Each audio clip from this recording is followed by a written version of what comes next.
Form था, Google पे check कर लीजिए। 90,000 10 मतलब 43 से 90 पहुंचा दिए 2024 तक 10 सालों में। तो क्या उन जो हाईवे बने हैं, क्या उसमें लोगों को रोजगार नहीं मिला? क्या उसमें इंजीनियरों को काम नहीं मिला? क्या उसमें जो है क्या कहते हैं कि जो है वो मजदूरों को काम नहीं मिला? क्या उसमें जो है जो बड़े जो मतलब बड़े का मतलब कि जो अफसर हैं, जो मतलब अलग अलग भाई, हाँ अलग अलग सबको रोजगार नहीं मिला? क्या जो है जो क्या कहते हैं एक एम्स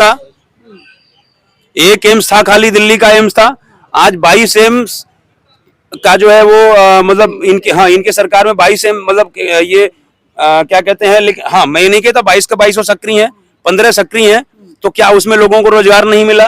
क्या कहते हैं कि जो इन्होंने शौचालय योजना चलाया, घरों घरों शौचालय बना, करोड़ों शौचालय बने, क्या उसमें लोगों को रोजगार नहीं मिला? क्या आज जो है हर घर नल, हर घर जल जो है क्या कहते हैं कि आप देखिए हमारे गांव में टंकी लग गई, कहिए तो आपको वीडियो दिखा दें, कहां से कहां दिल्ली और कहां गोरखपुर। तो वहां पे लोगों को रोजगार नहीं मिला। सड़कें बन रही हैं गांव की, वहां पे लोगों को, यहाँ इन लोगों को रोजगार बस ये चाहिए जो कि कांग्रेस के जमाने में हुआ करता था कि मास्टर, सरकारी मास्टर जो है वो घर से 12 बजे अपना काम धाम करके निकलते थे और लंच के टाइम वहां पहुंच जाते थे खा पी करके, गोड़ पसार के सोने के लिए। तो वो नौकरी चाहिए, ऐसी नौकरी चाहिए जहां पे काम करने को ना पड़े। तो इनको चाहिए सरकारी नौकरी। इन्होंने नौकरी को, रोजगार को समझ लिया कि गवर्नमेंट एम्प्लॉयमेंट, नौकरी को सरकारी नौकरी समझ लिया। अरे रोजगार ये कहते हैं रोजगार नहीं मिला। रोजगार का अर्थ क्या होता है? रोजगार का अर्थ होता है पैसा कमाने का अवसर, और जो ये अवसर मुहैया करा रहा है वो रोजगार देने का काम कर रहा है। या जो क्या कहते हैं कि उसमें जो है कहीं ना कहीं भाई वो कोई जो है माध्यम बनने का काम कर रहा है। तो रोजगार का मतलब ये लोग समझ रहे हैं सरकारी नौकरी। रोजगार का मतलब सिर्फ ये होता है पैसा कमाने का अवसर। जो ये अवसर दे रहा है वो रोजगार दे रहा है, लेकिन इनको रोजगार का मतलब बस सरकारी नौकरी चाहिए।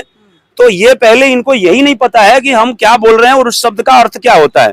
तो वही मैंने कहा कि, और बल्कि एक लाइन भी याद आ गई, कभी कभी राहुल गांधी सोचते हैं कि आखिर हमसे ऐसी क्या खता हुई है, हमने ऐसे मतलब ऐसा, देखिए दो चीज होती है, देखिए ऐसा एक होता है व्यक्ति के अंदर मन और आत्मा, दो चीज होती है। जब मन आत्मा पे भारी होता है तो आप गलत कर सकते हो, लेकिन कभी कभी आत्मा भी मन पे भारी होती है, हमेशा नहीं लेकिन कभी कभी आपकी आत्मा मन पे भारी होती है और उस समय आदमी आत्मा की आवाज सोचता है, तो उसको पता हो जाता है, कभी रोज तो नहीं लेकिन कभी कभी उसको पता होता है कि हम कहाँ गलत कर रहे हैं, कहाँ सही कर रहे हैं। तो कभी कभी राहुल भी, हर कोई अपनी आत्मा की आवाज सुनता है, डेली ना सुने लेकिन कभी कभी जरूर सुनेगा वो। तो राहुल भी कभी कभी अपनी आत्मा की आवाज सुनते हैं। तो राहुल जी कहते हैं कि पीएम बनने की चाह में मैं परमानेंट कुंवारा बन गया। पीएम बनने की चाह में मैं परमानेंट कुंवारा बन गया और विदेश से पढ़ाया, फिर भी ना जाने क्यों पप्पू बेचारा बन गया। विदेश से पढ़ाया, फिर भी ना जाने क्यों पप्पू बेचारा बन गया। और ऐसी क्या खता हुई थी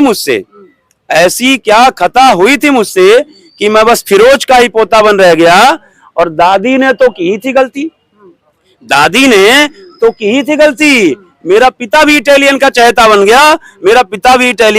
बन गया। राहुल जी सोचते हैं कि काश मेरी दादी जी सनातनी परंपरा का निर्वहन करते हुए जो है शादी की होती, या मेरे पिताजी सनातनी परंपरा का निर्वहन किए हुए शादी किए होते, किसी सनातनी लड़की से शादी किए होते, या मेरी दादी किसी सनातनी लड़के से शादी की होती, किसी हिंदू से शादी की होती, तो आज हमें जैकेट के ऊपर जनेऊ डालने की जरूरत नहीं पड़ती, जैकेट के ऊपर जनेऊ पहनने की जरूरत नहीं पड़ती। समय समय पे हमको जालीदार टोपी और वो क्या कहते हैं कि भगवा, या फिर जो है क्या कहते हैं पगड़ी, या फिर जो है वो क्रिश्चियन वाला जो लटका लेते हैं वो लटकाने की जरूरत नहीं पड़ती। आज हम भी मोदी जी की तरह गर्व से कहते हैं हम सनातनी हैं।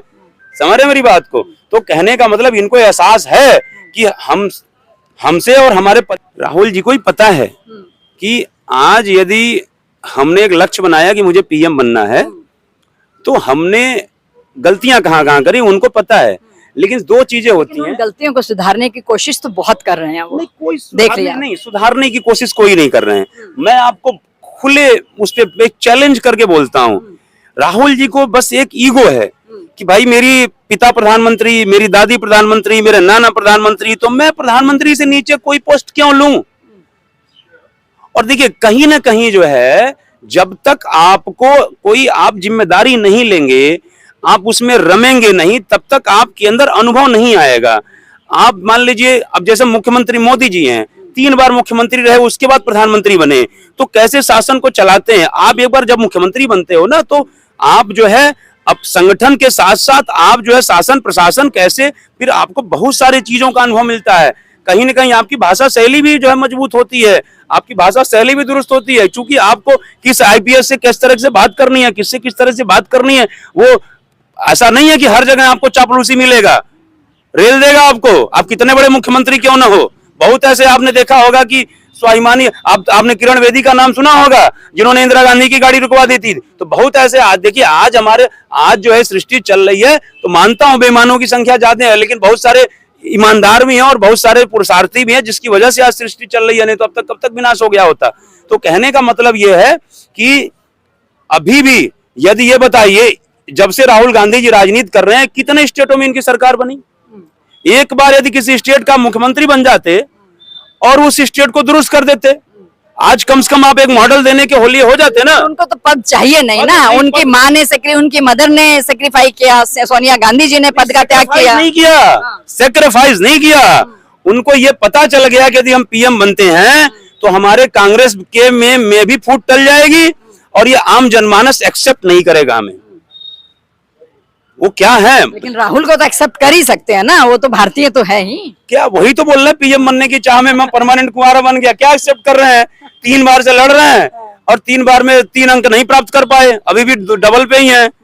तो और उस कितनी जालसाज इन लोगों ने किया कि 44 से 99 पे आ गए, प्रोग्रेस तो की है। क्या प्रोग्रेस करी मैम, संविधान बदल देंगे, आरक्षण खतरे में है, हिंदू राष्ट्र घोषित कर देंगे, इतनी सारी चीजें डरा करके आम जनमानस। देखिए मैं एक बात बता रहा हूँ, जैसे दिल्ली एनसीआर है, दिल्ली एनसीआर में एक मजदूर भी है, तो वो क्या होता है ना, एक इन्वायरमेंट होता है। जैसे मान लीजिए हम और आप यहाँ वार्तालाप कर रहे हैं, अब कोई मजदूर भी जा रहा है, वो सम्माननीय है हमारे लिए वो भी सम्माननीय है, हर कोई सम्माननीय है, सबका सम्मान। हम तो चाय वाले को भी आप बोलते हैं, रिक्शे वाले को भी आप बोलते हैं। हमारी आदत नहीं है राहुल गांधी की तरह की जो है वो घमंड में मोदी को मतलब तू तड़क्का बोल दें।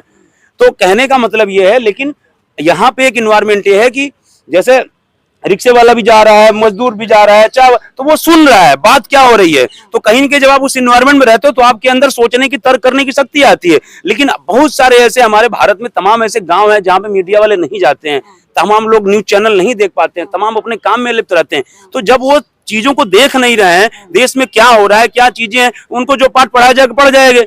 अब उत्तर प्रदेश में लोगों को पाठ पढ़ा दिया गया कि संविधान बदल दिया जाएगा, आरक्षण खतरे में है। आप भी जानते हैं उत्तर प्रदेश कितनी मतलब मोटी मोटा 24-25 करोड़ आबादी वाला प्रदेश है। पूरे भारत में सबसे ज्यादा जो है वो क्या कहते हैं, तो वहीं से तय होता है कौन बनेगा प्रधानमंत्री। तो कहने का मतलब वहां लोगों को डरा दिया गया कि आपका आरक्षण खत्म कर देंगे। SC ST के लोग सबसे मतलब ज्यादा हैं वहां पे, OBC के लोग ज्यादा हैं, इन लोगों को आरक्षण मिलता है, आपका आरक्षण खत्म कर दिया जाएगा। मुसलमान वर्ग भी जो है, इस्लाम को मानने वाले वहां जाते हैं, हिंदू राष्ट्र घोषित कर दिया जाएगा। तो ये सारे जो फोबिया बना है, और दूसरी बात 8,500 खाते में खटाखट। तो ये कहीं ना कहीं इस वजह से ये मतलब जो है कहीं ना कहीं आए हैं, इस वजह से इस बार जो अभी जिक्र किया कि इस तरह से है अभी